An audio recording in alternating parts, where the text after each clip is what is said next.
On 29 October 2025, Tanzanians are going to the polls. The incumbent President Samia Suluhu of the Chama cha Mapinduzi or CCM party is assured of victory, but this is not necessarily because of her popularity. Quite on the contrary, she has detained top opposition figure Tundu Lissu of Chama cha Demokrasia na Maendeleo or Chadema for the last 200 days for treason charges. Tundu Lissu has been calling for democratic reforms since the Magufuli administration, which Samia replaced, even culminating in Lissu being shot 16 times in his vehicle in Dodoma, Tanzania in 2017, miraculously surviving. In the run-up to the election, Lissu has been isolated in detention and subjected to solitary confinement. ACT Wazalendo's Luhaga Mpina was also disqualified from running for the presidential election. There has been a spike of reports of abductions and torture in Tanzania on political dissenters. Furthermore, the press has been restricted from covering the ongoing elections. In today's video, we'll be examining Tanzania's political history and how things have gotten to this point. Tanzania's electoral history dates back to its independence in 1961, initially under a one-party system dominated by the Tanganyika African National Union or TANU, which later merged with Zanzibar's Afro-Shirazi Party to form Chama cha Mapinduzi or CCM in 1977. Julius Nyerere, the country's founding president, emphasized ujamaa, otherwise known as African socialism, and held single-party elections where voters could approve or reject CCM candidates.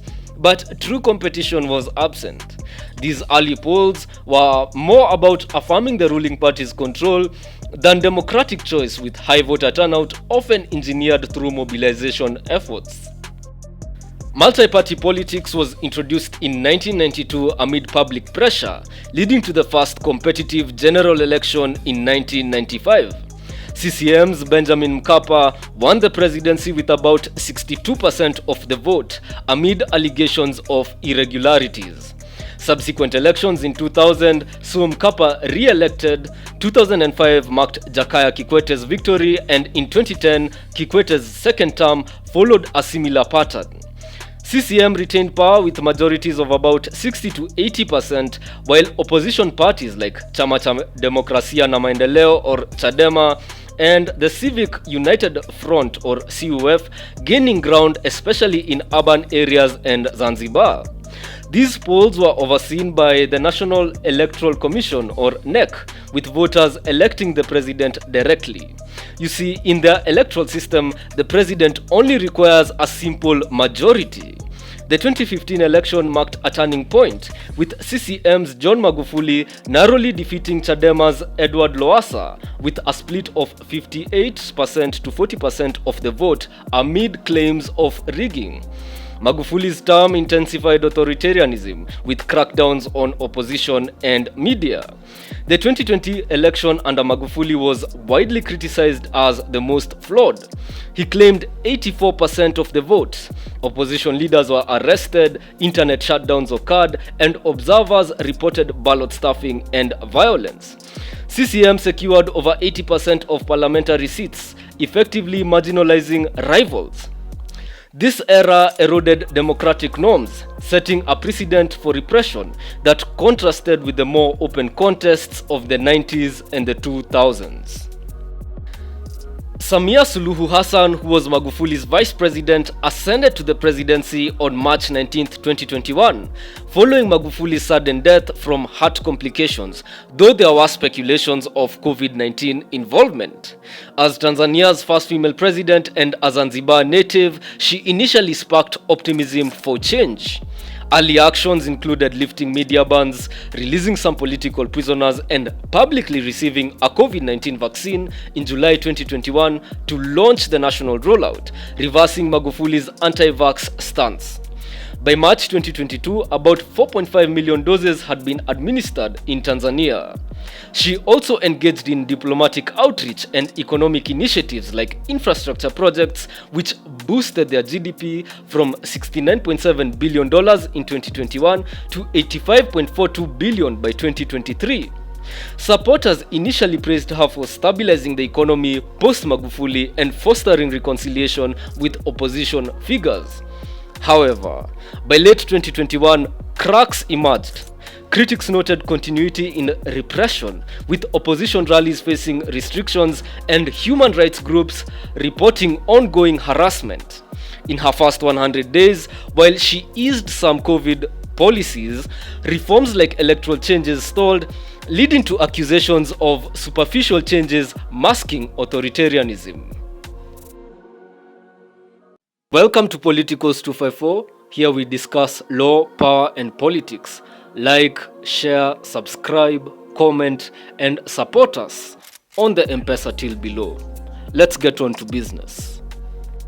Suluhu's administration touted economic achievements, including new roads, ports, and youth employment programs, aligning with her manifesto for poverty reduction and a new constitution. Internal CCM polls showed some support, but public sentiment soured amid rising costs of living. By 2023 to 2024, her record shifted towards heavier repression. Amnesty International and Human Rights Watch documented increased abductions, unlawful killings, and arrests of critics. For instance, in June 2024, police dismissed abduction claims despite over 100 cases of enforced disappearances since 2015. Activists like Edgar Mwakabela survived kidnappings and shootings in September 2024, alleging state involvement. Media freedom also deteriorated. In May 2025, access to X was blocked, with only government officials allowed use, marking the second shutdown in under a year. This extended to broader clampdowns on social media like WhatsApp and Instagram, stifling activism ahead of elections. By June 2025, Information Minister Jerry Silaa confirmed the X restriction, citing security concerns. In January 2025, after Tundu Lissu's election as Chadema chair, arrests intensified. By April, Lissu was barred from contesting and charged with treason over reform demands. Some public rallies showed rejection of Suluhu, with chants of Hatutaki or We Reject in Arusha in March this year. As nominations began in August 2025, Suluhu collected forms for her CCM candidacy, promising continuity in growth. However, the landscape is rigged. Chadema's Lissu remains jailed for over 200 days by October, facing treason for a speech. ACT Wazalendo's Luhaga Mpina was also disqualified. Senior opposition officials were detained outside courts in October, and abductions spiked, with critics like Humphrey Polepole and Father Camillus Nikata vanishing in early October, with reports of killing and torture. Amnesty documented a quote-unquote climate of fear by October 20th, including assaults and killings. Media access was also curtailed through repression rather than outright poll bans, with journalists facing harassment and online restrictions. Campaigns ended on October 28th, with Suluhu rallying in Mwanza. The poll has been labeled by many as a mere coronation, as Samia Suluhu has effectively prevented the opposition from vying. The election occurs on October 29, 2025, electing the president, 393 National Assembly members with 264 constituency seats, with 113 reserved for women, 10 presidential appointees, 5 representatives from Zanzibar, and local councillors. Over 36.7 million registered voters participate from 7 a.m. to 4 p.m. in over 80,000 polling stations countrywide. The president is elected directly, and a runoff occurs if no majority is reached, though we've already established that is unlikely to happen. The NEC oversees the election, with SADC and AU observers deployed since October 14th. Suluhu faces 16 minor candidates but is expected to win overwhelmingly, with CCM dominating amid opposition exclusion. Now, this is clearly an undemocratic process, with critics predicting low turnout and potential unrest.